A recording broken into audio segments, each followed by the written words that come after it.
Thanks for joining me today for this quick video on calculating early payoff on a partial note, and I'm going to use the T-Value software to demonstrate this for you.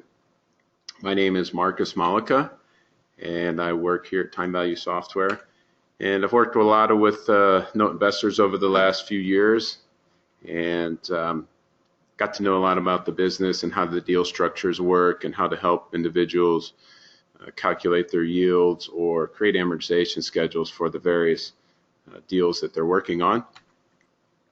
Just to give you a quick background of Time Value Software, company's been around for over 30 years, founded back in 1984 by CPA from PricewaterhouseCoopers, and we cater to a lot of different industries. Even though the accounting industry has been our largest market of customers, we've played a big role in the note investing industry since probably the late 80s and a lot through the 90s, with individuals going out and doing presentations and training note investors on using T-value for their calculations.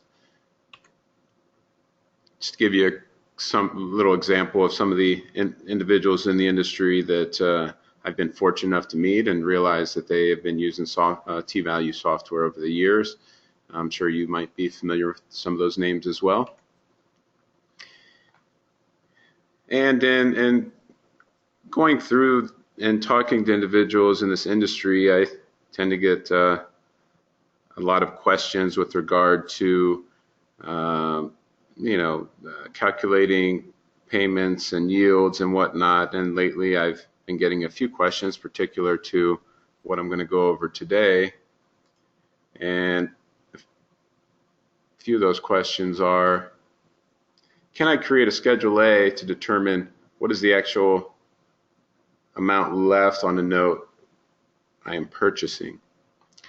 Another question: how do I create an amortization schedule of the portion I want to purchase, which is that partial, or maybe it's the portion that you're going to sell off to another investor? And then last but not least is, what happens if the note pays off early? Who gets what, and how much does the note payer have to pay the loan off? How much does that investor who purchased the partial, how much they get? And me as the note holder or broker, what do I receive?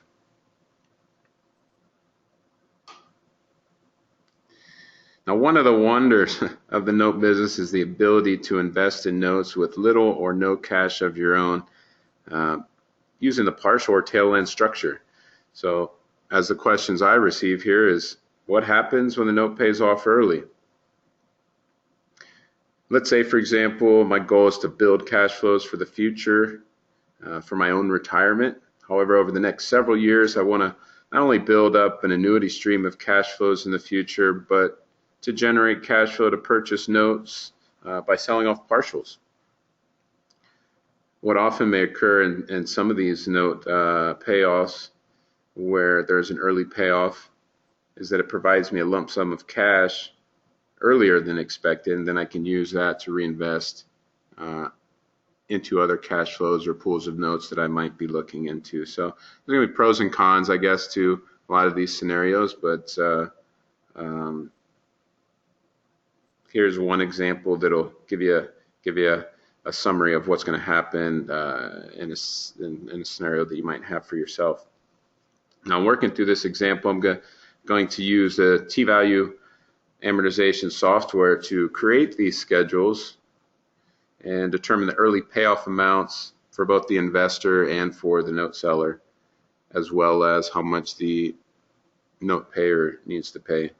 Now, for documentation, we want to create 3 amortization schedules: the note payer's schedule, which is going to be your Schedule A, the investor's payoff schedule, which will be the Schedule B, and the remaining interest schedule, which would be your Schedule C.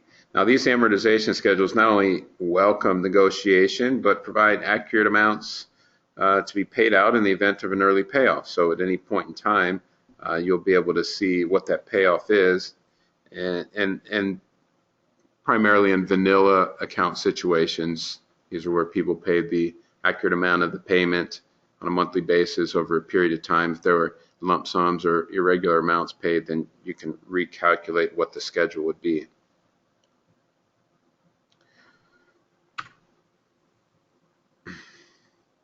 So this is what I'm going to go over today and show you how to input and calculate what these amounts are and what the schedules will look like for these three scenarios, and then being able to look at these schedules to determine, who gets what in the event of the early payoff. So beginning for this discussion and creating Schedule A, which as we said, this is note payer schedule. And the summary of this note is that the original loan is $80,000. The home purchase price originally was $100,000. They put $20,000 down, so the loan amount was $80,000. They had a 6% interest rate. Their payment amount was $479.64, and it was a 30-year loan for the borrower. And when I go to purchase it, there's a balance of $76,867.26 after 36 months. And what we want to do is determine what the remaining number of months in the term is. And in T-value, we're going to use the term unknown when we create the schedules. And for many of you out there, I know that you use probably HPs, and hopefully many of you are using T-value as well. So you might be familiar with what the inputs might be for the schedule, or inputting in your calculator. So I'm going to go ahead and set it up for you like this, which can also help you with your inputs in T-value as well. So doing that, I'm going to go ahead and jump over to T-value.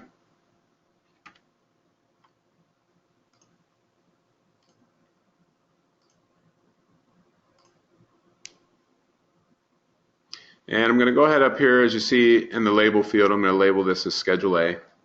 And then I can go ahead and build my schedule by entering tab or the enter key. Will kind of walk me through step by step in creating the amortization schedule.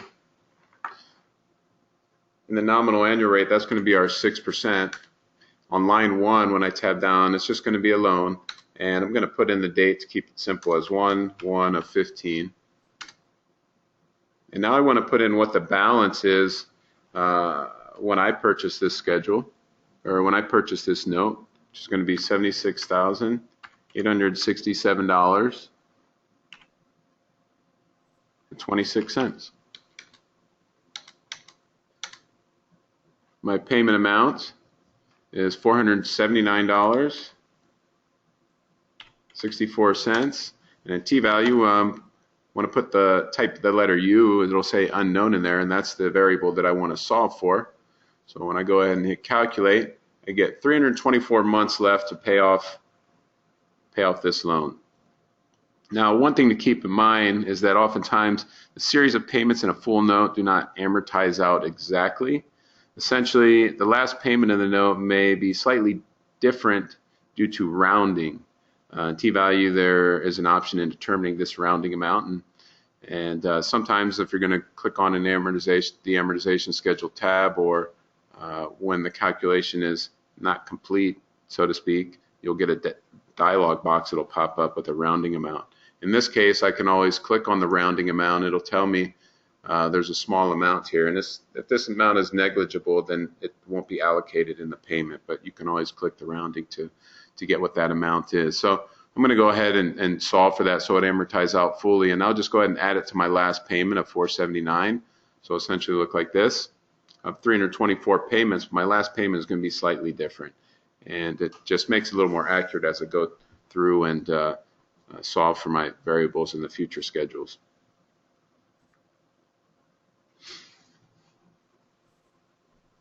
So that's going to be your Schedule A. Let me just take you back to the slides here really quick, and then once you create this, you can save this as your Schedule A, because you're going to save these three schedules as I mentioned. Now what I'm going to do is go ahead and create Schedule B, which is the investor's payoff schedule. And the loan amount is going to be our unknown. And basically, as long as I know 3 of 4 variables, I can always back into the other. So in this situation with the Schedule B, the investor is going to buy a portion of the loan, or a piece of the pie, so to speak, and I want to calculate what that amount is that investor is buying, the actual amount, not how much he invested, but how much he owns of this portion of the loan. So I'm going to solve for that amount. It's still going to be the payment amount of the $479.64. Interest rate is still 6%, which is not going to be the yield that he wants. It's the actual yield on the note. And then the number of payments he's going to purchase is 170 payments in this case. And he's going to purchase the first 170 payments in this note. So if I started the note on 1/1, his first payment is going to be on 2/1 of 2015 in this example. And once again, to show you how you might view these or lay them out in your box of the different variables that you're going to input and know what to solve for, we're going to solve for the present value. And t-value, that can just be a loan event.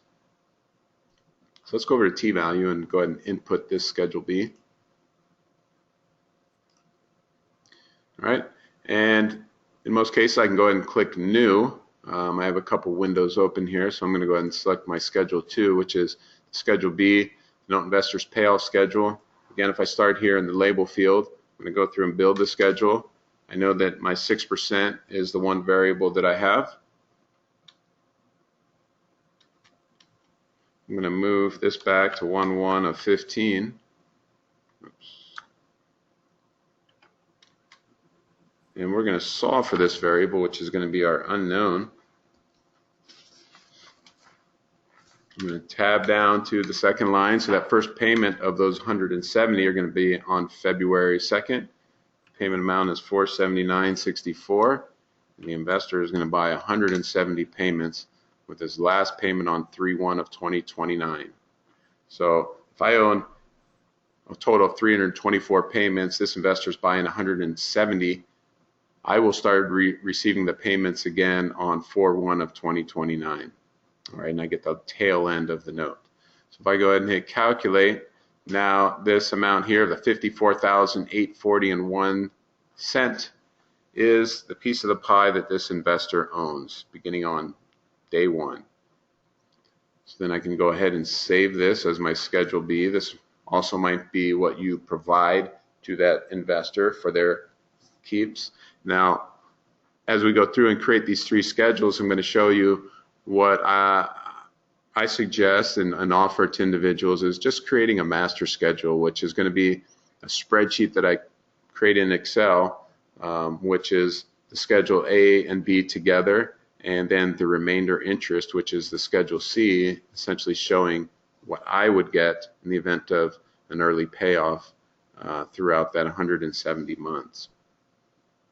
And just to take a look here, I'm going to go to the amortization schedule, which you'll see is laid out. This would be what that investor owns. And here's a button where I can send to Excel, and it takes about 3 to 5 seconds. It'll send the schedule out to Excel. Okay, so let's go back to the slides here just really quick.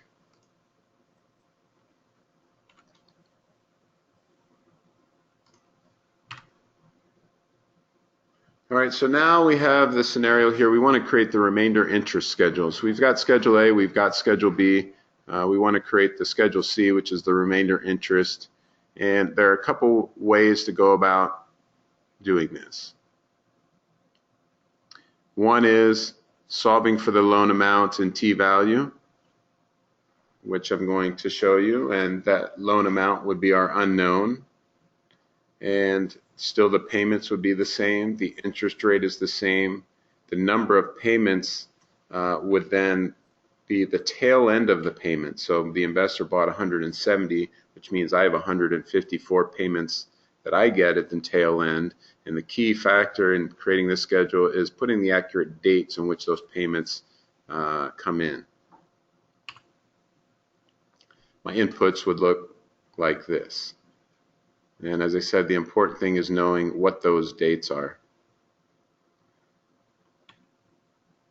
And then with my Schedule C, I'm going to determine who gets what in the event of an early payoff in 5 years. So let's go over to t-value, and I want to show you the ways in which we would create this schedule. So the first one I'm going to do is show you how to create it in t-value and calculating and determining what that amount is.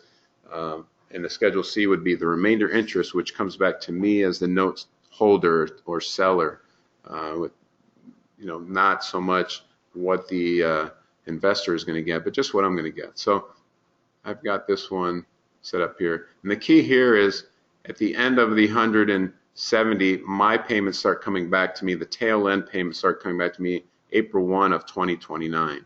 So let's go ahead and go to this where I started this. And we're going to go through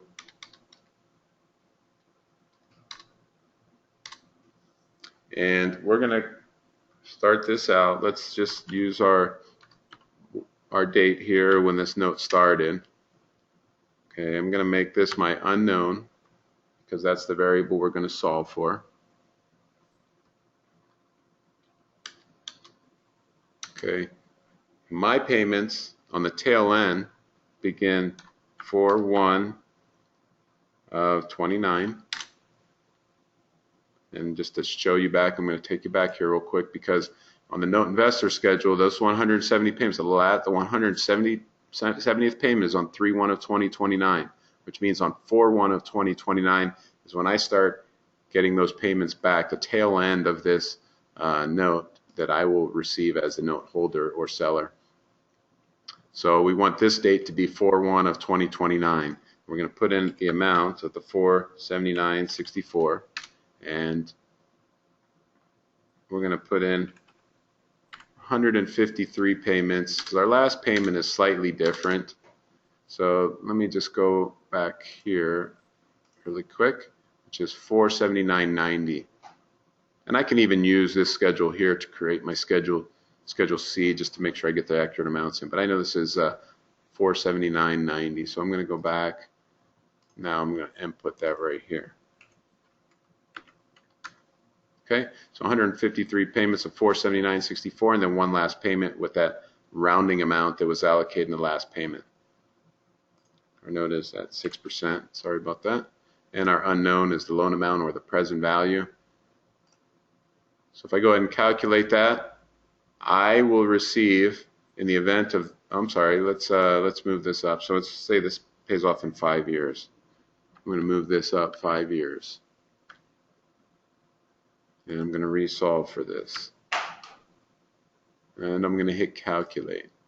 So after 5 years, this loan pays off, I as the note holder or seller will receive $29,711.43 in the case that all those payments were made on time of the amount of $479.64. Like I said, if there are any irregularities that occurred during that 5 years, I would have to adjust the schedule to bring it current and make it accurate to what the cash flows were that came in. So this is one way to calculate how much I get in the event of an early payoff. And like I said, it's good to create a master schedule so there you know what that investor gets and what the note payer is going to pay, how much I get. Now I can go to each one of these schedules individually, and I can go to Schedule A, and I can click on the amortization schedule, and I can go down to month 60, which is 5 years, and that note payer is going to have to pay $70,217 to pay off the note. Okay, and then I go to Schedule B, which is the note investor's payoff schedule. We can scroll down to 60 and see how much he is going to get once that note payer pays off that $70,000. The note investor is going to get $40,506, and then just one more time to our Schedule C, the remainder interest, which goes to me as the note holder or the note seller, and I go down to month 60, and I get, let's go back here. I get the $29,711. So what I want to do is show you here is that's one way of doing it. One way to add some clarity and keep this simple is to export these schedules to Excel. I put them side by side in the schedule, Schedule A, Schedule B, and then if you look over here, I created a column for Schedule C. So essentially, Schedule A minus Schedule B is going to equal Schedule C. Pretty simple. What the note payer has to pay, okay, is one amount. A portion of that is going to go to the note investor, and whatever's left, that remaining interest, is going to come to me. So if we scroll down at any point in time, I can figure out what that amount would be. So let's go down to month 60, and in my master schedule, if I take a look at this, you can see that there's my 70,000, 217.89. There's my 40,000, 506.46, and there's the 29,000, 711.43. All very simple, straightforward, and very transparent when I have these amortization schedules to be able to show that.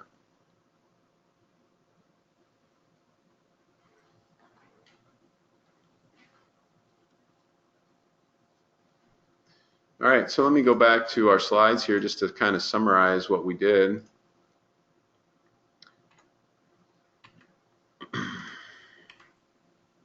So if you look at that, Schedule A, the note payer's schedule, the balance after 60 months, minus investor's balance of the 40,506, gives the remaining interest going to the seller. Makes it very simple and easy using T-value. I know a lot of people use Excel. I know a lot of people use an HP calculator, handheld calculator. These are just some of the benefits of using T-value that you kind of have an advantage over some of those other schedules, or the clarity and just transparency in having that information available, and especially the amortization schedules. And a quick summary here: create Schedule A, create Schedule B separately. It's good for documentation, and it's a good idea to create the master schedule. It has a summary of not only Schedule A and Schedule B, but the difference, that remainder interest schedule. Just adds clarity, trust, and may help with your negotiation. Be able to bring this information forward and actually show it in your amortization schedule and what that actually looks like. So it's as simple as ABC is what I can say here. Is A minus B equals C. If you keep it simple, it's going to be clean, it's going to be accurate, and hopefully help you going forward. I want to thank you for joining on this quick video, and look forward to having you in future videos that I'm going to have here, and stay tuned for a couple more videos on partials. If you have any questions, feel free to reach out to me. My email, mmalika@timevalue.com, or you can reach me at 800-426-4741 at extension 212. Thanks again. Have a great day.